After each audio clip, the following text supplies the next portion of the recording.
하나님께서는요, 이스라엘 백성들에게 말씀을 허락하십니다.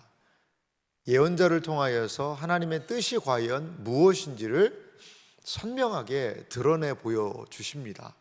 그래서 이스라엘 백성으로 하여금 하나님의 뜻을 그 땅 가운데 펼치면서 그 땅 가운데 나타내면서 살도록 하시는 거죠. 사랑하는 성도 여러분, 신앙생활이라는 것은요, 단순하게 이 교회 밖에 종교적인 울타리 안에만 머물러 있지는 않습니다. 우리의 신앙이라는 것은 이 믿음 생활, 교회 생활, 예배 드리고 그 안에만 있는 것이 신앙의 영역은 아니라는 거예요. 오늘 우리가 읽은 본문의 말씀을 좀 보면 이스라엘 나라 사람들이 어떻게 도피성을 만들어서 사람들에게 가게 하느냐, 이거에 대한 이야기입니다. 그럼 우리는 생각하기를 물론 이스라엘이야 신정국가니까 그런 식으로 했지만 지금은 신정국가도 아니고 우리가 굳이 하나님의 말씀을 이 사회 구석구석에서 내 삶의 영역에 많은 부분까지 다 펼칠 필요가 있는가라고도 생각하실 수도 있을 거예요. 그런데 하나님이 원하시는 이 성경에서 드러난 하나님의 뜻은 무엇이냐? 신자의 삶의 모든 영역에서 하나님을 인정하고 하나님의 마음이 반영된 삶을 좀 살아내라는 겁니다. 예수님은 말씀하셨잖아요. 너희는 세상의 빛이요 세상의 소금이다. 이 말씀을요 좀 많이 깊이 생각할 필요가 있습니다. 다른 말로 하면 너희는 세상을 비치는 빛이고 너희는 세상을 짜게 하는, 다른 말로 하면 소금의 역할은 소금에 대해서 여러 가지 많은 이야기를 하지 않습니까? 소금은 방부제 기능이 있다. 근데 성경은 그런 이야기까지 다 포함하고 있지는 않는 것 같아요. 그럼 소금의 역할은 뭘까요? 맛을 잃은 세상을 맛깔나게 하는 것, 이게 소금입니다. 이 세상은요 맛을 잃어버렸습니다. 무엇 때문에? 죄 때문에. 무엇 때문에? 인간의 탐욕 때문에. 이게 사람 살아갈 맛이 안 나요. 그런데 거기에다가 소금을 쳐서 이게 진짜 사람 사는 맛이네? 그거를 느끼게 해줘야 되는 건 아니겠냐 이거죠. 이것이 바로 신자가 이 세상에서 살아가는 모습이 아닌가 생각이 들어요. 어제도 저희가 이제 주민센터에서 오셔서 부활주일에 우리 성도님들과 만들었던 사랑 나눔 상자, 그 백상자를 전달을 어제 했거든요. 참 너무 좋아하시더라고요. 그리고 교회에 참 감사하다 이렇게도 좀 표현을 하시더라고요. 작은 거지만 우리가 할 수 있는 소금이죠, 소금. 맛을 잃은 세상에 소금을 쳐서 참 살맛 나는구나. 하나님께서는 이스라엘 백성의 삶 안에도, 그 국가가 세워지는 것 안에도, 가나안 땅의 삶 안에도 하나님의 정신, 하나님의 마음이 그 모든 것에 담겨 있어야 된다라고 우리에게 일러주고 계시는 것입니다. 19장 1절부터 드러나는 내용을 좀 보면 이들이 가나안 땅에 들어갈 때에 들어가서의 일입니다. 지금은 광야에 있잖아요. 2절 보시면 내 하나님 여호와께서 내게 기업으로 주신 땅 가운데서 새 성읍을 너를 위하여 구별하고, 새 성읍을 너를 위하여 구별하라 이렇게 말씀하고 있습니다. 그런데 9절 말씀 보면 이 셋에다가 셋을 더 추가하라는 말씀이 있어요. 19장 9절도 보면은요, 또 너희가 오늘 내가 너희에게 명하는 이 모든 명령을 지켜 행하여 내 하나님 여호와를 사랑하고 항상 그의 길로 행할 때에는 이 셋 외에 새 성읍을 더하여. 아멘. 이스라엘의 도피성은요 총 6군데였습니다. 6군데. 레위인들이 배정받은 이 성읍이요 46개 정도 되더라고요. 46개인데 그 중에서 6을 도피성으로, 그러니까 이스라엘 전체가 있으면 요단강 동편 또 서편에 6개의 도피처들을 만들어 놓은 겁니다. 도피처들을. 그래서 3절이 그것을 이야기하고 있는데요. 내 하나님 여호와께서 내게 기업으로 주시는 땅 전체를 세 구역으로 나누어 길을 닫고 모든 살인자를 그 성읍으로 도피하게 하라. 세 구역으로 나누고요, 길을 닦으라고 하나님 얘기하세요. 여러분, 왜 길을 닦아야 될까요? 만약에 한 사람이 다른 사람을 어떻게 하다가 부지중이든 어떻게든 죽이고 가다가 길이 너무 안 좋으면은 그거를 보복을 당한 사람들의 가족이라든지 이걸 피해 보복자라는 표현을 뒤에 썼던데, 그 사람이 쫓아가다가 죽일 수도 있다는 거죠. 그러니까 도피성으로 들어가는 것은요, 길이 좋아야 돼요. 길이 좋아야 얼른 신속하게 도피성으로 들어갈 수 있다라는 거죠.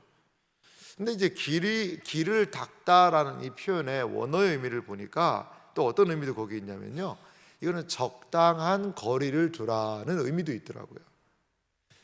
그러니까 길이 좋아서 그것도 중요한데, 이스라엘 전체 땅 안에서 적당한 거리여야 한다는 거죠.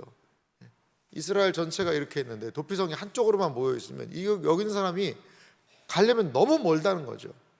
길을 닦으라는 거는 적당한 거리에 두라는 거죠. 근데 밑에 어떤 사람이 이 도피성에 들어와서 보호받을 수 있는지를 얘기하죠. 뭐 산에 도끼를 가지고 나무를 하러 갔다가 도끼가 도끼자루에서 쑥 빠져가지고 앞에서 일하던 사람이 머리를 맞아서 현장에서 죽었다.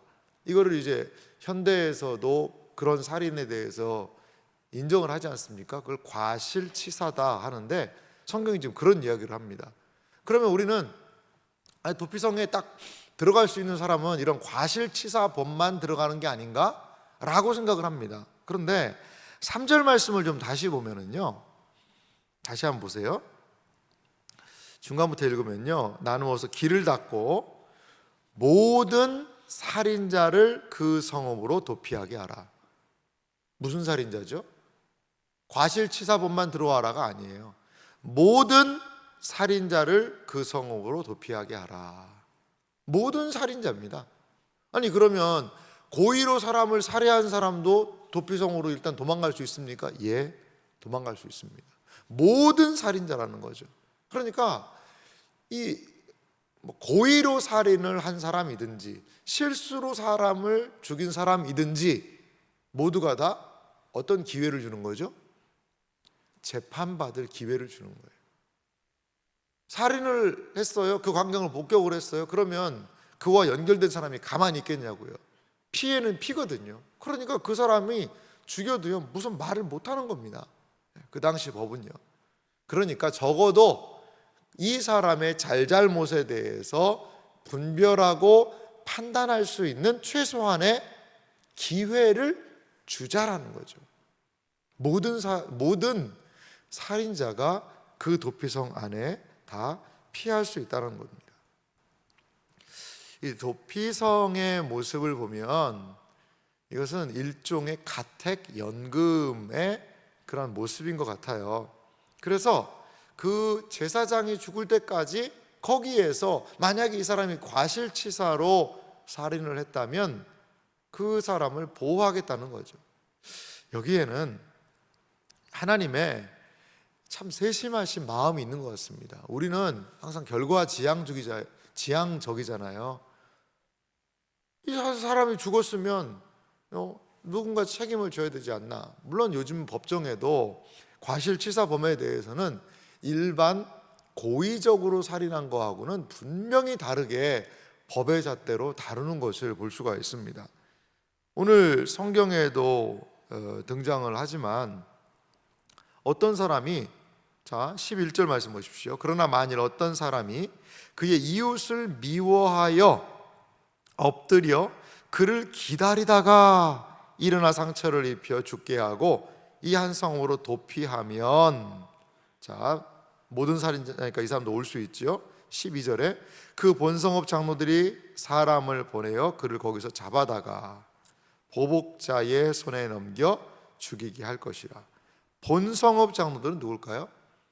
바로 이 사람이 그 살인죄를 저지른 그 성읍 장로들이 도피성에 있는 사람들에게 가서, 도피성에 가서 이 사람의 죄목을 정확하게 이야기를 하고, 이러한 고의적인 범죄 사실이 있다, 그러면 도피성에 있는 사람도 그 본성읍에 있는 장로들에게 인계를 해줬다는 거죠.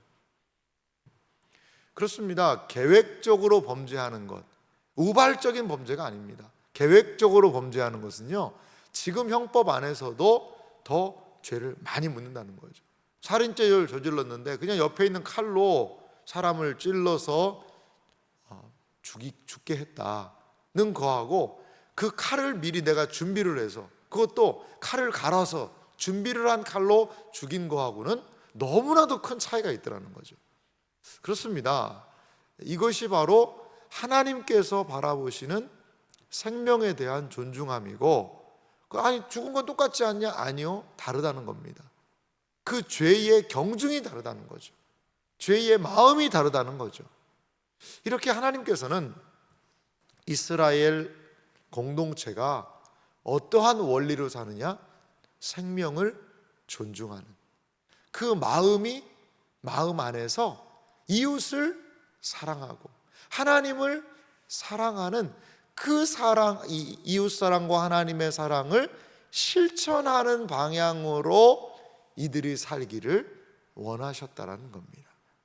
도피성은 인간의 연약함에 대한 하나님의 은혜의 방편이 되기도 하는 것이죠. 죄 지은 사람은 일단 도피성으로 가야 돼요. 거기서 회개하고, 거기서 돌이키고, 거기서 참회의 시간을 갖고, 거기에서 생명을 보존받을 수 있다는 겁니다. 예수님이요, 가만히 예수님이 하신 사역을 살펴보면 도피성의 사역이 예수님 안에 있습니다. 예수님의 모습이요, 꼭 도피성 같아요. 범죄하고, 그리고 피해 보복자로, 그리고 원수 사단의 참소와 여러 가지로 우리는 죽을 수밖에 없는 존재지만, 아니 죽은 존재죠, 어떤 측면에서는. 그런데 우리의 피난처가 되시는, 우리의 도피성이 되시는 그리스도에게로 달려나아가면 그 안에서, 그 그리스도의 은혜 안에서, 그리스도의 사랑 안에서 생명의 보존을 얻을 수 있지 않을까요? 사랑하는 성도 여러분, 우리의 진정한 피난처 되신 주님, 도피성 되신 주님을 찬양하며 경배합시다.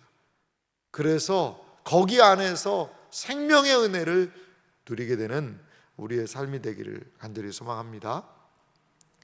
성경은 또 14절부터 무엇을 얘기하냐면 경계표를 옮기지 말아라 라고 이야기합니다. 이 경계표라는 것은 조상들이 유업으로 받은 땅의 경계죠. 적어도 그 땅을 이들에게 주고, 그리고 그 땅의 경계를 정해놓은 것, 그 삶의 기반을 좀 지켜주라는 것이죠. 지켜주라는 거죠. 가나안 땅의 모든 땅은요, 하나님의 땅입니다. 하나님께서 이들에게 선물로 주신 것이죠. 그러니까 하나님을 기억하면서, 감사하면서, 또한 이웃을 인정하면서 살아야 된다는 거죠. 그 이웃의 재산을 지켜줘야 된다는 의미도 이 안에 포함이 되어 있습니다. 15절부터 21절에 있는 내용을 보면 이제 증인에 관한 부분으로 오늘 신명기 내용이 마무리가 됩니다. 증인은 한 사람 가지고 안 된다는 거죠. 15절이 이렇게 얘기하네요. 사람의 모든 악에 관하여 또한 모든 죄에 관하여는 한 증인으로만 정할 것이 아니요, 두 증인의 입으로나 또는 세 증인의 입으로 그 사건을 확정할 것이며. 그러니까 증인은 최소 단위가 몇 명입니까? 2명 이상입니다. 예수님께서 전도자들을 몇 명씩 보냅니까? 둘씩 보내요. 둘씩. 그것도 증인의 최소의 단위가 둘이기 때문에 그렇습니다. 요한계시록 11장에 보면 두 증인이 있습니다. 한 명은 증인이 될 수가 없는 거예요. 두 증인이죠. 그래서 이들이 하나님을 증거하는 이야기가 등장합니다. 그렇습니다. 범죄는 한 사람의 증인은 요건이 안 된다는 거죠. 두 사람의 증인으로 말미암아 이 사람의 그 증언의 실효성을 확인할 수 있다라는 겁니다. 어떤 사람들은 그런 생각을 해요. 뭐 이거 성경 인간이 고안해낸 거 아니냐, 이 성경을 사람들이 그냥 적당하게 쓰고 그래가지고 막 지금까지 이렇게 혹세무민하면서 뭐 하나님이 기록하게 하셨다라고 하는 거 아니냐라고 이야기하는데요, 성경의 이 원리와 법칙들을 가만히 살펴보면은요, 이 고대 근동의 법과 근본적인 차이점들이 늘 있는 것 같아요. 어떻게 보면 현대의 법도 현대의 법정신과를 능가하는 일들이 이 안에 있어요. 무죄 추정의 원칙이라고 하잖아요. 그 사람의 죄가 확정될 때까지는 죄인 취급하지 말아라. 무죄 추정의 원칙이죠. 그게 도피성 안에도 있거든요. 증인에 대한 요건도 마찬가지입니다. 이렇게 하나님께서는 이것이 인간이 그냥 고안해낸 글이 아니라 그 이스라엘이라는 백성, 민족이 가나안 땅에서 진짜 사는 법을 준 거예요. 진짜 사람이 지키면서 살 수 있는 법을 준 겁니다. 이대로만 지켜 살면 그 땅에 사람이 생명을 존중하고 그리고 하나님을 존중하고 서로 이웃을 사랑하며 살 수 있는 하나님의 마음이 이 성경 안에 표현되어 있다는 겁니다. 사랑하는 성도 여러분, 그렇습니다. 약속의 땅에서는, 약속의 땅은 세상과 달라야 합니다. 세상과 달라야 돼요. 약속의 땅에서는 하나님의 백성들은 이 세상 사람들하고 똑같이 사는 것이 아니라 위로 하나님을 기억하며 약속의 땅을 Holy Land, 거룩한 땅으로 만들어야 한다는 것입니다. 마지막 21절 내용을 좀 보면 내 눈이 긍휼히 여기지 말라. 이 거짓말하는 사람들이나 범죄하는 사람들을 긍휼히 여기지 말아라라고 하나님 말씀하십니다. 그러면서 이렇게 말씀하세요. 생명에는 생명으로, 눈에는 눈으로, 이에는 이로, 손에는 손으로, 발에는 발로이니라. 이걸 보면 이 말씀 자세히 보십시오. 아이고 너무 무섭다. 생명은 생명으로, 눈은 눈으로, 이에는 이로, 손에는 손으로. 그러니까 손 부러지게 한 사람 너 일로 와, 너도 손가락 부러뜨리고, 발 부러뜨리게 한 사람 너도 이리 와, 발 부러뜨리고. 여러분 이것이 너무나도 잔인해 보이기도 할 거예요. 야, 어떻게 그래도 용서해야 되는 거 아닌가? 근데 여러분 가만히 생각해 보세요. 눈에는 눈으로라는 이 구절 보십시오. 어떤 사람의 자녀의 아버지가 일하다가 막 싸우다가 한 사람의 그 눈을 맞아가지고 눈을 실명을 댔다고 보세요. 그걸 아들이 들었어요. 그러면 그 사람한테 가서 피해 보복자라는 표현도 합니다만 이 눈 하나만 그러겠어요? 아예 그 사람을 잘못하면 목숨을 앗아가려고 할 겁니다. 그러니까 이것은요, 이 동형법이라고 그러는데요, 적어도 복수의 범위를 한정하는 겁니다. 그 이상은 안 된다는 거예요. 우리의 감정은요, 이 사람이 눈이 확 뒤집어지면 내가 받은 것에 10배를 갚아주고 싶거든요. 내가 받은 거에 그냥 한 20배를 그냥 이 되로 내가 받았지만 막 말로 갚아버리고 싶은 이러한 것이 인간의 복수의 감정이거든요. 근데 그것을 하나님께서 제한하시겠다는 거예요. 제한. 적어도 다리를 다치게 했으면 너도 그 정도까지만. 그게 한계다, 한계. 이거는요 서로를 위한 존중과 보호의 차원이 분명히 있습니다. 야 이렇게 잔인한 거를 이렇게 성경에 해놨나라고 생각할 필요는 없어요. 그래서 하나님께서 어떠한 복수의 범위를 설정하시면서 인간 사회를 보호하시기 위한 하나의 방편으로도 우리는 이 구절을 이해할 수 있다는 겁니다. 사랑하는 성도 여러분, 하나님이 살 법을 주신 겁니다. 살 수 있는 법이에요. 하나님의 말씀에 따라가고 순종한다면 이 사회가 참 어떤 사회가 될까요? 너무나도 복된 사회가 되지 않을까요? 그런데 사람들은 이 성경에 나타난 그 하나님의 정신을, 마음을 살피지 못하고 사는 것 같습니다.